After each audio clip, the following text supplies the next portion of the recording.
yaxshi ishlar tashvishida savob ishlar ila joyida nasibamizda savob halovat qilaylik.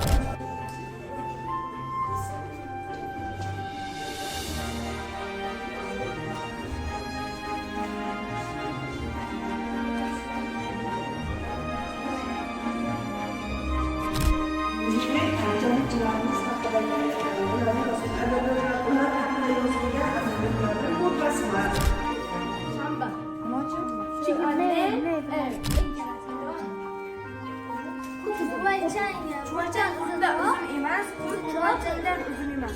Uzunroq. Tik bo'ladi usti. Chunki chuvalchang ham qurtdan uzun emas, qurt ham chuvalchangdan uzun. Shu yoshda ilk deganiga 99-yilning 2-oktyabrida bo'lgan suhbatlar davomini yozgan ekanlar. Hayot kezganda bir ajib his bor edi menda.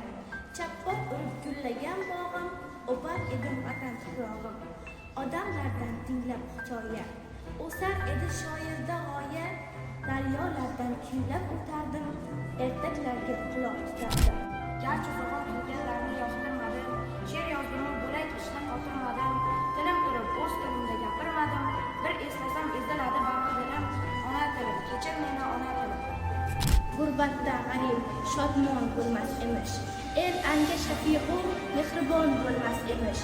Oltin qafas ichra gar qizil gul bitsa, bulbulg'a tikondek oshyon bo'lmas emish. Ruhga nishon berur ollikka jondir. So'zdur-ku berur jonga xabar jonondan. Insonni so'z ayladi, judo hayvondan. Balkim g'uhari sharifroq yo'q ondan.